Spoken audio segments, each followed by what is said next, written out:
নমস্কাৰ আসাম জ্ঞান বিকাশ চেনেললৈ সকলোকে পুনৰ স্বাগতম। আজি আমি ক্লাছ 10ৰ গণিতৰ অনুশীলনী R1ৰ বিষয়ে সমাধান কৰিবলৈ আগবাঢ়িছোঁ। R1ত তোমালোকক কি দিয়া আছে? সমানুপাতৰ বিষয়ে দিয়া আছে, যিটো তোমালোকে ইতিমধ্যে সপ্তম শ্ৰেণীত পাই আহিছা। হ'লেও তোমালোকক কি কৰিছে, অনুশীলনীলৈ যোৱাৰ আগত এই সমানুপাতৰ বিষয়ে কিছু আভাস আকৌ পুনৰ দিছে, আৰু সেয়া আমি অনুশীলনীৰ প্ৰশ্নসমূহ সমাধান কৰাৰ আগতে এই যি আগত দিয়া আছে সেইখিনি আমি বুজিবলৈ চেষ্টা কৰোঁ, যিয়ে তোমালোকক কি কৰিব, প্ৰশ্নসমূহ সমাধান কৰাত সহায় কৰিব। সমানুপাত হৈছে কি? দুটা সমানুপাতত কি হয়, দুটা অনুপাত থাকে, আৰু এই দুয়োটা যদি অনুপাত সমান হয় তেতিয়া কি বুলি কোৱা হয়? সেই অনুপাত দুটা সমানুপাত, মানে সমান বুলি কোৱা হয়। ইয়াত কি দিয়ে আছে, এই অনুপাত কেইটা কি, ইয়াতে কি এলফাবেটেদি বুজাইছে, কিন্তু এলফাবেটৰ ঠাইত কি কৰিব পাৰোঁ, আমাক যিহেতু পিছত কি থাকিব, এলফাবেটে দিয়া নাথাকে, কি থাকিব, ইয়াৰ সলনি নাম্বাৰো থাকিব। কিন্তু আমি বুজিবলৈহে যিহেতু চেষ্টা কৰিছোঁ, সেইকাৰণে বুজাই দিছোঁ। ইয়াত কি দিয়ে আছে, যদি এইটো এটা অনুপাত হয়, এইটো এটা অনুপাত, আৰু এইটো কি বুলি কোৱা হয়, অনুপাত চিন বুলি কোৱা হয়, আৰু এইটো কি বুলি কোৱা হয়, সমানুপাত চিনটো হৈছে এইটো। এনেকৈও বুজোৱা হয়, দুটা এনেকুৱাকৈ অনুপাত থাকে, বা এনেকৈ সমান চিনেৰেও কি বুজাব পাৰি। এতিয়া কি এ অনুপাত বি, মানে এইটো অনুপাতৰ সমান এইটো বুলি কৈছে, এই দুটা কি বুলি কোৱা হৈছে, সমানুপাতত থকা বুজাইছে। কিন্তু আমি যদি নাম্বাৰ যিহেতু আমাক পিছৰটো দেখুৱাই আছে, নাম্বাৰটো ল'লে আমি কি বুজি পাম,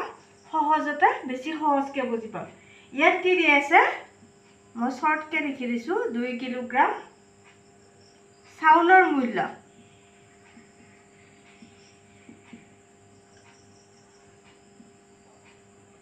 দিয়া আছে 70 টকা। এফালে দিয়া আছে 7 কিলোগ্ৰাম চাউলৰ মূল্য 245 টকা। ইয়াত কি হয়, আৰু এটা সমানুপাতত কি হ'ব লাগে, একক কেইটা একে হ'ব লাগে। তেতিয়াহ'লে কি হয়, ইয়াৰ এককটো হৈছে কিলোগ্ৰাম, কিন্তু এইটো যদি আমি সমানুপাতত লিখিব যাওঁ, তেতিয়াহ'লে অনুপাতত লিখিব যাওঁ, প্ৰথমতে যিহেতু অনুপাততে লিখিব লাগে, দুটা অনুপাত লগালেহে যিহেতু সমানুপাত হয়, এইটোৰ লগত আমি এইটো অনুপাত ওলাব নোৱাৰোঁ। কাৰণ কি হয়, ইয়াত এককটো লিখা আছে কিলোগ্ৰাম, ইয়াত কি লিখা আছে, টকা লিখা আছে। তেতিয়াহ'লে একক কোন দুটাৰ একে হয়, এই দুটাৰ একে হয়, তেতিয়াহ'লে অনুপাত কোন দুটাৰ মাজত হ'ব, 2:7। এনেকুৱাকৈ অনুপাতত লিখোঁতে কি কৰিব লাগে, এককটো নিলিখিলেও হয়, আৰু এইটোক আমি কি কৰিব পাৰোঁ, ভগ্নাংশৰ ৰূপতো লিখিব পাৰোঁ। যিটো আগত আছে সেইটো ওপৰত বহিব, যিটো পিছত আছে সেইটো তলত বহিব। ঠিক একেদৰে এইটোত যিহেতু একক কেইটা একে আছে, টকা আছে, তেতিয়াহ'লে কি হ'ব, এই দুটাৰ মাজত অনুপাত লিখিব পাৰোঁ আমি, 7:245। আৰু এইটোকো আমি কি কৰিব পাৰোঁ, এতিয়া ভগ্নাংশত লিখিব পাৰোঁ, 245। এতিয়া কি কৰিব লাগে চোৱা, সমান বুলি কৈছে, আমাক যিহেতু উদাহৰণটো দেখুৱাই দি আছে, সমান বুলি কৈছে। সমান হয় নে নহয় আমি কেনেকৈ গম পাম? এতিয়া এইটো যিহেতু কি আছে, লঘিষ্ঠ আকাৰত আছে, এইটো মৌলিক উৎপাদক হয়, এইকেইটা মৌলিক সংখ্যা হয়, তেতিয়াহ'লে এইটোক আৰু সৰু কৰিব নোৱাৰে। তেতিয়া কি কৰিব পাৰি, ইয়াতে সৰু কৰিব লাগে, লঘিষ্ঠ আকাৰলৈ নিলে যেতিয়া এইটোৰ নিচিনাকৈ পাম, একে অনুপাত পাম, তেতিয়াহ'লে কি হ'ব, এই দুটা সমানুপাত হ'ব, দুফালে যদি সমান হয়। যিহেতু একক কেইটা নিলিখিলেও হয় বুলি কৈছোঁ। ইয়াত চোৱা, একেবাৰে ডাঙৰ সংখ্যাই দিয়া কৰিব পাৰি, মৌলিক উৎপাদক উলিয়াই যে কৰিব লাগিব সেইটো কথা নহয়, কিন্তু দুটা ৰাশিকে কি কৰিব লাগে, ওপৰৰটোক আৰু তলৰটোক একে সংখ্যাৰে হৰণ কৰিব লাগে। ইয়াতে চোৱা, একেবাৰে মই কৰিছোঁ, 2 বাৰ যাব, ইয়াতে কি যাব, 7 বাৰ যাব। তেতিয়াহ'লে দুটা অনুপাত কি হয়, সমান হয়, তেতিয়াহ'লে এই দুটাই কি আছে, সমানুপাতত আছে। তাৰপিছত দিয়া আছে 3 নম্বৰত তোমালোকক আৰু এটা দেখুৱাই দিছে। কি দেখুৱাই দিছে, এইকেইটাকো কি দিয়া আছে, এলফাবেটেদি দেখুৱাই আছে, মানে কি এনেকৈও উলিয়াব পাৰি সমানুপাতত আছে নে নাই। আৰু এটা পদ্ধতিত উলিয়াব পাৰি, যে কেনেকুৱা, H/B = C/D। যিহেতু কি হয়, দুটা অনুপাত বুলি কোৱাৰ লগে লগে এটা অনুপাতত যিহেতু দুটা ৰাশি থাকে, দুটা অনুপাতত মুঠ হ'ব 4টা। এই 4টা ৰাশি কি বুলি কোৱা হয়, সমানুপাত বুলি কৈছে। সমান চিন যিহেতু দিয়া আছে, সমানুপাতত আছে বুলি কৈছে। ইয়াৰে কি হয়, এই দুটা প্ৰথম অনুপাতটোৰ প্ৰথম ৰাশিটো আৰু দ্বিতীয় অনুপাতটোৰ শেষৰ ৰাশিটো এই দুটা কি কৰিব লাগে বুলি কৈছে এনেকুৱা যদি আমি ভগ্নাংশত লিখো প্ৰথমতে আগৰটোৰ নিচিনাই হ'ব c/d মানে কি এই আগৰ ৰাশিটো আৰু শেষৰ ৰাশিটো কি কৰিব লাগে যদি পূৰণ ফলটো এইটো বজ্ৰ পূৰণ বুলি কোৱা হয় সমান এই দুটাক কি বুলি কোৱা হয় মাধ্যপদ আৰু এই দুটাৰ নাম হৈছে প্ৰান্ত পদ নামকেইটাও মনত ৰাখিবা কেতিয়াবা ছুটি প্ৰশ্ন দিবও পাৰে এইকেইটা কোৱা হয় মাধ্যপদ পদ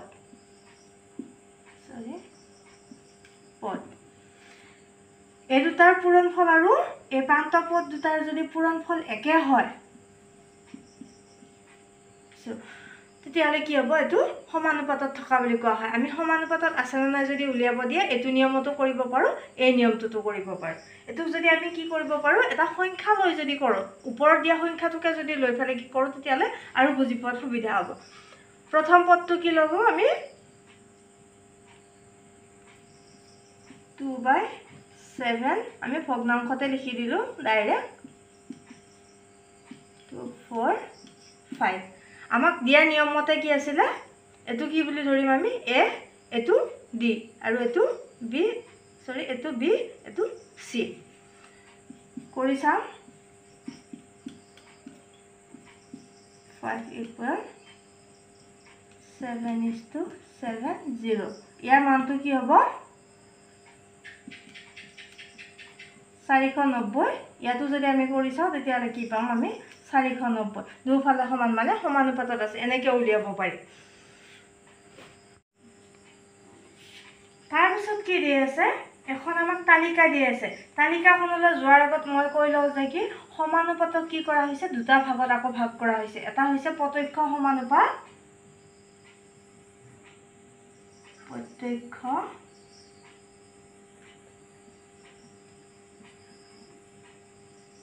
পাত আৰু এটো তোমালোকে আগতে পাই আহিছে বাৰু পৰোক্ষ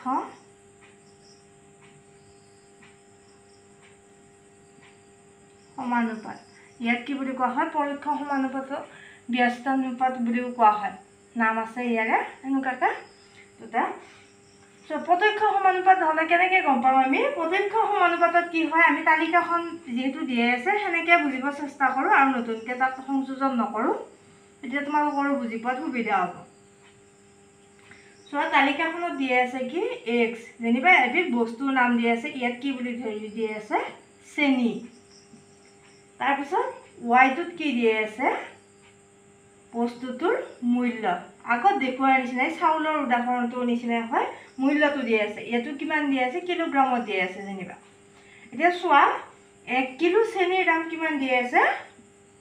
44 টকা তাৰ পিছত কি দিয়ে আছে 2 কিলোৰ দাম কিমান দিয়ে আছে 88 টকা তেতিয়াহ'লে 3 কিলো এনেকৈ কি উলিয়াই যাব পাৰি আৰু আমি তেতিয়া গম পাওঁ যে কি 1 কিলোৰ দাম যদি 46 টকা হয় 44 টকা হয় তেতিয়াহ'লে কি হ'ব 2 কিলো ইয়াৰ দুগুণটো হৈ যাব ঠিক একাদাৰ 3 কিলোত কি হ'ব ইয়াৰ 3 গুণটো হ'ব মানে কি একে অনুপাতত বাঢ়ি যায় আছে ইয়াত যদি দুগুণ বাঢ়িছে ইয়াতো কি দুগুণ বাঢ়িছে ইয়াতো কি হ'ব 3 গুণ বাঢ়িব তেতিয়াহ'লে এটো 3 গুণ বাঢ়িছে যেহেতু ইয়াৰ 3 গুণ হৈছে একে অনুপাতত বাঢ়ি গৈ আছে যদি কমে একে অনুপাতত কমিব আৰু বাঢ়িলে একে অনুপাতত যদি বাঢ়ে তেতিয়াহ'লে কি হ'ব হেতু কি বুলি কোৱা হয় প্ৰত্যক্ষ সমানুপাত বুলি কোৱা হয় এটো আমি কৰি চাও বাৰু 4 × 12 2 হাতে গল 1 4 × 12 1 13 132 হয় হেনেকে আমি উলিয়াব পাৰো বাকিখিনিও আমাৰ এটো উলিওৱাৰ ইমান প্ৰয়োজন নাই যেটো বুজিবৰ কাৰণে হে লাগে আমাৰ তেতিয়ালে এইটো প্ৰত্যক্ষ সমানুপাতটো কেনেকৈ বুজোৱা হয় যেটো আমি ইয়াতে কি ব্যৱহাৰ কৰিছো এলফাবেট ব্যৱহাৰ কৰিছো এই এলফাবেটটোৱে দেখুৱাই দিম এইটো কি বুলি কোৱা হয় প্ৰপৰ্চনেল বা ইংৰাজীত হলে প্ৰপৰ্চনেল আৰু অসমীয়াত হলে কি সমানুপাত এনেকৈ লিখা হয় আৰু এটো উলিওৱাৰ কাৰণে কি যেনুকাকে যিমান অনুপাতত বাঢ়িছে হেনুকাকে তলৰটো বাঢ়ি যাব যদি কমে ওপৰটো কমি গৈছে তলৰটো হেনেকে প্ৰত্যক্ষ অনুপাতত কমি যাব প্ৰত্যক্ষ সমানুপাতত মোৰ অনুপাত কোৱা হৈছে তাৰ পিছত আছে আন এটা বুলি ক'লো নহয় পৰোক্ষত কি হয় ইয়াতো আমি কি কৰিম চাৰ্টখন চায়া জানিবা বুজিবলৈ চেষ্টা কৰিম আৰু তেতিয়াহ'লে তোমালোকৰ বুজা সুবিধা হ'ব ইয়াতে চোৱা চাৰ্টখনত দেখুৱাই আছে যেনিবা ইয়াতো x ব্যৱহাৰ কৰিছে যেনিবা এটো কথা নাই বাৰু আমি তাৰ সলনি বেলেগো ব্যৱহাৰ কৰিব পাৰো এটাই যে কৰিব লাগিব এটো কথা নহয় y কি দিয়া আছে সময় y টো সময় বুলি ধৰা হৈছে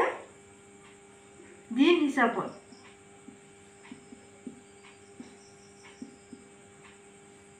মানে কি দিয়া আছে যেনিবা ইয়াতে মানুহৰ সংখ্যা দিয়া আছে কিবা এটা কাম কৰাৰ হেতু বুজাইছে আৰু 20 ইয়াত যেনিবা x2 টো দিয়া নাই এনেকে x1 এটো যেনিবা x1 বুলি ধৰিছিলে x2 এনেকে বাঢ়ি যাব মানুহৰ সংখ্যা তেতিয়া হেতু বুজাইছে এটো চোৱা দিয়া কেনেকুৱা হয় পৰীক্ষত কি হয় এটা বস্তুৰ যদি বস্তুৱে হওক বা যিকোনো কামে হওক কি হয় এটা যদি বাঢ়ে আনটো কি হয় কমে বা আনটো বাঢ়িলে কি হ'ব এটাটো কমিব হেনুকা হয় ইয়াত চোৱা মানুহৰ সংখ্যা যদি 5 জন হয় তেতিয়াহলে কিমান কামটো কৰিব কিমান দিনত পাৰে বুলি কৈছে 20 দিনত দেখা দেখি আমি গম পাও যে কি মানুহৰ মানে কি এদিনত যদি কাম কৰিব লাগে তেতিয়াহলে কি লাগিব মানুহ বেছি লাগিব তেতিয়াহে কি কৰিব পাৰিব কামটো কৰিব পাৰিব এদিনত কৰিব পাৰিব তেতিয়াহলে কি কৰিব লাগে এই দুটা পূৰণ কৰি দিলে হল পূৰণ কৰি উঠি এতুৰা কি কৰিব লাগে হৰণ কৰি দিব লাগে তেতিয়াহলে চোৱা এটো কিমান হ'ব 100 মানে কি যেহেতু এই দুটা পূৰণ কৰিলে কিমান পাও আমি মানুহৰ সংখ্যা আৰু কামৰ দিন পূৰণ কৰিলে কিমান হ'ব 100 হ'ব 100 তেতিয়াহলে কি যদি 5 জন মানুহে কি কৰিছিলে 20 দিনত কৰিব পাৰিছিলে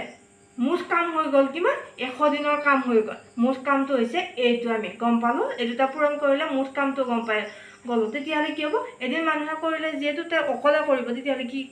কিমান দিন লাগিব সেই 100 দিনে লাগিব হেনুকা হয় ইয়াত তোমালোকৰ যদি দিয়া নাই মই কি দুইটো উলাই দিব বিচাৰিছো দুই মানে কি আৰু দুজন যদি মানুহ থাকে সো দুজন যদি মানুহ হয় ইয়াত কি আছিল এজন মানুহে কৰোতে কি লাগিছিল 100 দিন বুলি কল এবাৰ দুজন যদি মানুহ হয় তেতিয়ালে মুঠ কাম কিমান আছিল কিমান দিনৰ কাম আছিল 100 দিন তেতিয়ালে 100 কি কৰিম আমি 2 ৰে হৰণ কৰিলে কিমান হ'ব 50 মানে কি 100 দিনৰ কামটো কি দুজনে কৰিলে কিমান দিন লাগিব 50 হেনেকে আমি উলিয়াব পাৰো 3 দিনৰ যদি 3 জন মানুহৰ সংখ্যা দিয়া তেতিয়ালে কিমান দিনত কৰিব হেনেকে আমি এফালৰ পৰা উলিয়াব পাৰো পৰীক্ষত যদি দিয়া আৰু পৰীক্ষত কেনেকে লিখা হয় পৰীক্ষা বিচৰণত এনেকে মানে কি হয় সৰি এটো y এটো কি কৰিব পাৰি সালসলনি কৰিব পাৰি তেতিয়াবা কি থাকে y মানটো দিয়াই থাকে y টো বাঢ়িছে এটো মানে কি x টো বাঢ়িছে এতিয়া y টো কমিছে এনেকে হৰণৰে দেখুৱাই দিয়া মানে কি y টো কমিছে এনেকা কেতিয়াবা এনেকা হ'ব পাৰে y টো বাঢ়িব পাৰে কিন্তু x টো কমিব পাৰে তেতিয়া y পৰীক্ষা বিচৰণ 1/x এনেকা হ'ব পাৰে হেতু কথা নাই এতিয়া আমি অনুশীলনীলে যাও এতিয়া এখিনি বুজিবলৈ আমি বুজি ললো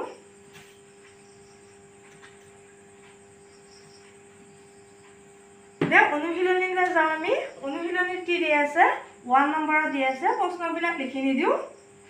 তলৰ কোনটো অনুপাত একোটা সমানুপাত হ'ব ইয়াতে এটা আগতে যেহেতু মই কয়া ললো দুটা নিয়মত কৰিব পাৰি আমি এটা নিয়মত কৰিম নিয়ম গিটা আগতে বুজাই ললো 21 আৰু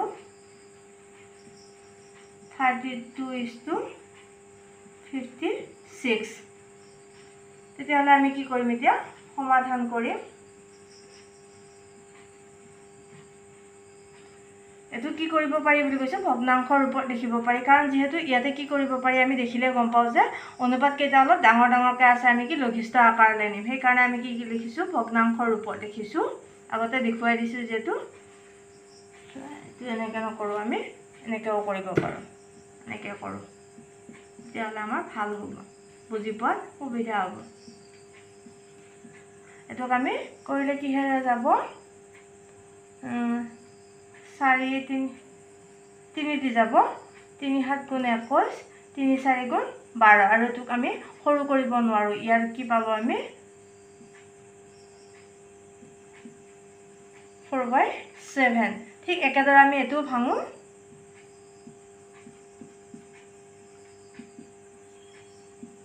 32 56 আগতে কৈছোঁ একে ডাঙৰ সংখ্যা দিও কৰিব পাৰি তেতিয়াহ'লে কিমান হ'ব 7 8 গুণ 56 চলে মোৰ লিখাত ভুল হ'ল 8 টো দিহে দুটা যাব 8 4 গুণ 32 তেতিয়াহ'লে কি হ'ব 7/4 মানে কি দুটা কি হৈ আছে আমি অনুপাত কেইটা লিখিম 12:21 সমান 32:56 সমানুপাতত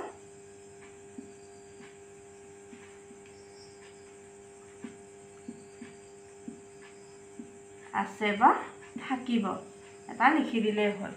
আমি বি নম্বৰটো সমাধান কৰিবলৈ আগবাঢ়িছোঁ বি নম্বৰ দি আছে 18:30 আৰু 14:21 আগৰটো নিচিনাকৈ আমি কৰোঁ 18:30 কিমান হ'ব ভগ্নাংশ লিখোঁ আমি কিমানেৰে যাব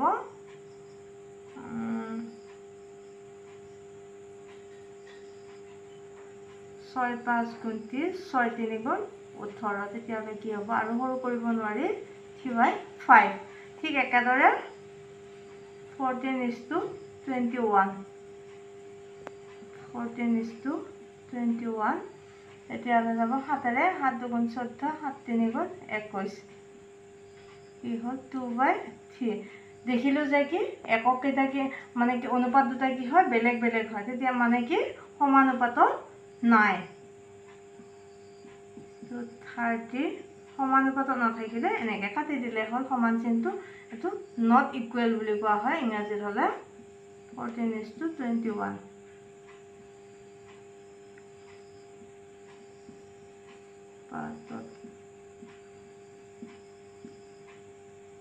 নাথাকিব বা নাই এইটো হৈ গ'ল বি নম্বৰ ঠিক একেদৰে চি নম্বৰত দি আছে কিমান 22:33 আৰু 33:24 আগৰ নিচিনাই একে নিচিনা কৰোঁ আমি 22:33 এইটো ভগ্নাংশ লিখিলোঁ 11 দি যাব 2 বাৰ 3 বাৰ মানে 2/3 ঠিক একেদৰে অলপ তলত লিখোঁ আমি 24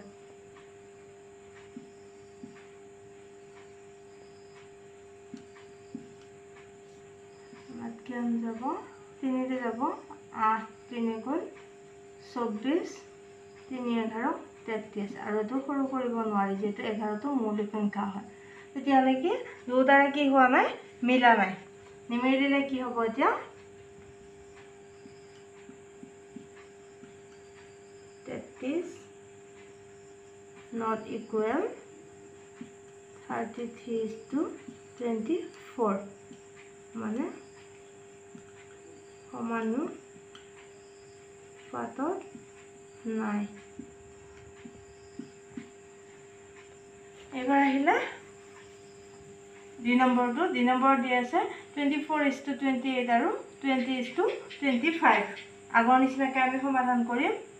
24:28 ইকুৱেল ভগ্নাংশ লিখোঁ আমি 24:28 এইটো যাব 4ৰে দুটাকে 4ৰে যাব 7 4 গুণ 28 6 4 গুণ 24 6/7 ঠিক একেদৰে 20:25 কি হ'ব সমান চিহ্ন লিখিবা 20:25 5ৰে যাব 5 4 গুণ 20 5 5 গুণ 25 এইটো আৰু নাযায় 4/5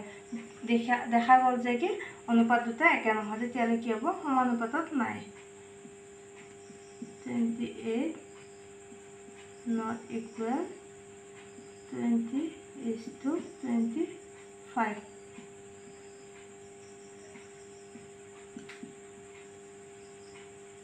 সমানুপাতত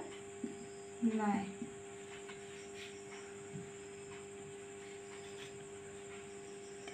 এইবাৰ আমি 2 নম্বৰলৈ যাওঁ 2 নম্বৰত দিয়া আছে কি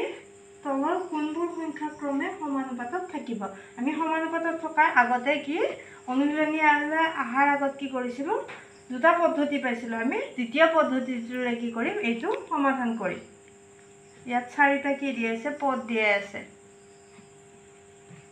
এতিয়া কি কৰিম আমি এটো প্ৰান্ত পদ দুটাৰ পূৰণফল কি আছিল প্ৰান্ত পদ দুটাৰ পূৰণফল আৰু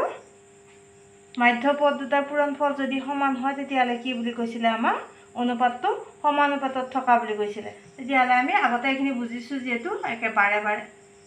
কৰিম আমি সমানুপাত সমান চিনটো আমি পিছত দিম বা এটো চিন দিব পাৰি ইয়াতে এতিয়া প্ৰান্ত পদ দুটা দেখুৱাই দিছো যেটো আগতে আৰু এবাৰ কৰি দিয়া নাই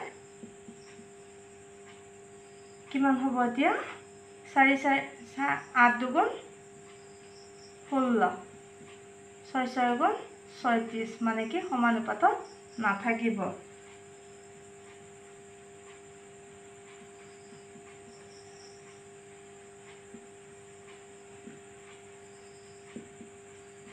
এক নম্বৰটো আমি সমানুপাতত নাথাকিব পালো ঠিক একেদৰে আমি বি নম্বৰটো কৰিম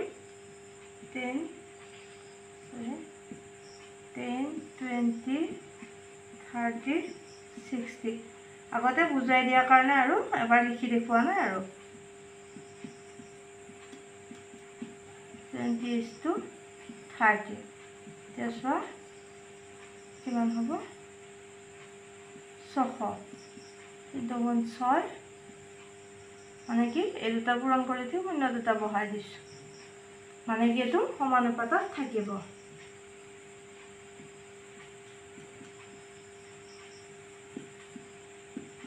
আগৰটো আমি এনেকেও কৰিব পাৰো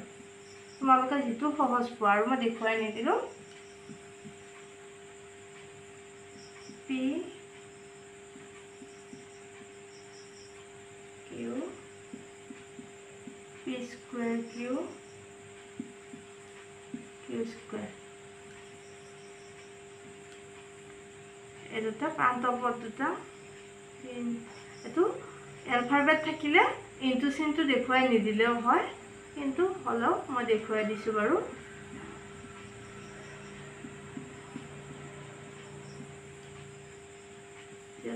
ইয়াত যেহেতু এলফাবেট দুটা বেলেগ হয় তেতিয়ালে কি হ'ব এটো এনেকে বহিব ইয়াত এলফাবেট কি আছে ইয়াত পি দুটা আছে মানে কি ওপৰত যি দিয়া আছে হেতু আৰু ইয়াত দেখুৱাই দিয়া নাই মানে কি এটা আছে তেতিয়ালে কি হ'ব পি তিনিটা হ'ব কিউ কেইটা হ'ব দুটা তেতিয়ালে দুফালে সমান হোৱা নাই তেতিয়ালে নহয়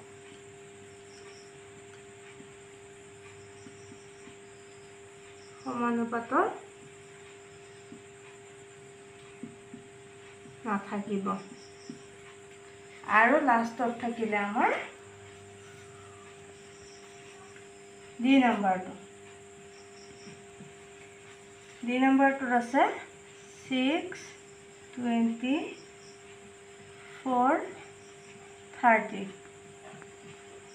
6 into আগৰ নিয়মতে 20 into 4 6 3 গুণ 18 শূন্যটো বহাই দিয়া 4 দুগুণ